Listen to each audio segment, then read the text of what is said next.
शादी को 5 साल गुजर गए थे, लेकिन वो अभी तक माँ नहीं बन पाई थी। और उसके साथ बबली कबूतरी उसे ताने दिया करती थी। अरे बहू, मोहल्ले की सारी बहुएं माँ बन गई हैं, लेकिन तेरी गोद अभी तक खाली है। मुझे तो ऐसा लगता है कि मैं पोते का मुंह देखे बिना ही मर जाऊंगी। माँ जी, आप ऐसी बातें क्यों करती हैं? इसमें मेरा क्या दोष? माँ जी, सब भगवान के हाथ में है। हाँ, तू तो ऐसा कहेगी ना, दोष तुझी में है। तभी तो इतने साल हो गए, अभी तक तू माँ नहीं बनी। अब जाकर मेरे लिए खिचड़ी बनाकर लेकर आ। अभी लाती हूँ माँ जी। जैसे ही टुनटुनी खिचड़ी बनाने जाती है, तभी बबली कबूतरी की पड़ोसन उसके घर आती है।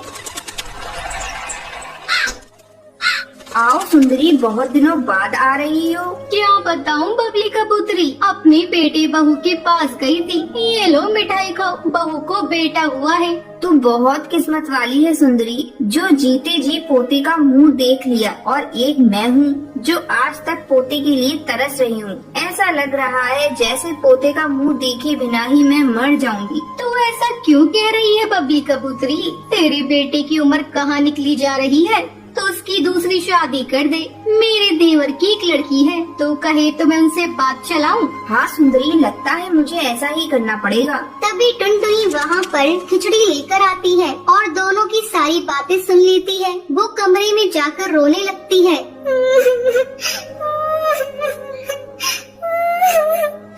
जब शाम को टुनटुनी का पति बंटी घर आता है, तभी उसकी माँ उससे कहती है, बेटा अब मैं ज्यादा दिन इंतजार नहीं कर सकती, तू दूसरी शादी कर ले। आज मेरी सहेली सुंदरी कौड़ी घर आई थी और उसने एक चिड़िया के बारे में बताया है। अब मैं तेरी एक नहीं सुनूंगी और जल्द ही तेरी शादी इस चिड़िया से कर दूंगी। ठीक है माँ, मैं दूसरी शादी करने के लिए तैयार हूँ।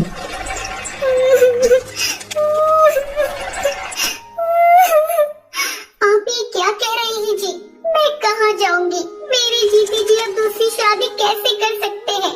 देखो टुनटुनी, मैंने बहुत इंतजार कर लिया। तुम्हारी कोक अभी तक सोनी है, इसलिए अब माँ जैसा कहेंगी वैसा ही होगा। तुम अगर इस घर में रहना चाहती हो तो रहो, नहीं तो यहाँ से जा सकती हो। हाँ, मैं अपनी सौतन के साथ नहीं रह सकती। मैं जा रही हूँ, मैं किसी भी तरह जी लूंगी।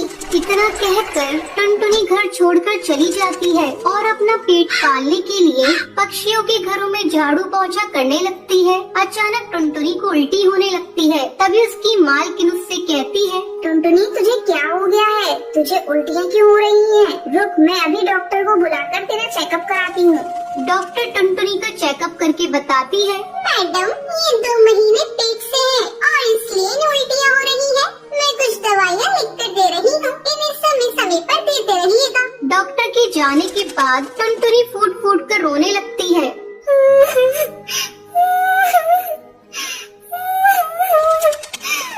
मैडम मुझे ये बच्चा नहीं चाहिए। भगवान ने मुझे ये बच्चा तब दिया है जब मेरे पति ने मुझे घर से बाहर निकाल दिया और दूसरी शादी कर ली। अब मैं अकेले इस बच्चे को कैसे पालूंगी? ठीक है टुनटुनी, अगर तू चाहती है तो मैं तेरे बच्चों को गोद ले लूंगी, क्योंकि मेरा भी कोई बच्चा नहीं।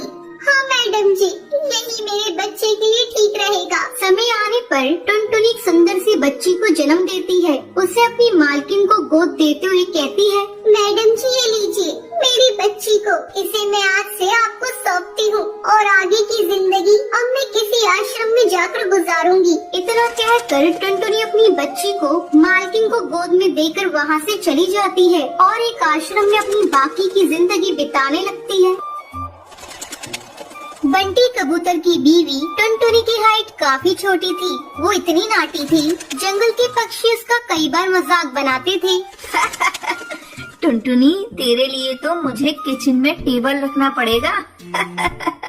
माँ जी, इतनी भी नाटी नहीं हूँ मैं, और हाँ हील्स पहनकर तो आपकी जितनी आ जाती हूँ। अरे तेरे पापा ने महंगी मोटर का लालच दे दिया, वरना तो मेरे बेटे के लिए ये लंबी लंबी चिड़ियों की लाइनें लगी थी। क्या बताऊं तुझे, कटरीना फेल थी उनके सामने। पर माँ जी, आपका बेटा भी कौन सा हाइट में अभिषेक बच्चन है जो कटरीना मिल जाती? वैसे भी मेरी और इनकी जोड़ी तो राम सीता की जोड़ी है, राम सीता की। एक दिन सभी खाना खा रहे होते हैं। माँ, दाल बहुत अच्छी बनी है, जरा और देना। रुको जी, मैं लेकर आती हूँ, किचन में है, वैसे भी मैं खड़ी ही हूँ। ये सुनकर सास हंसने लगती है। तुम खड़ी हो या बैठी, एक ही बात है।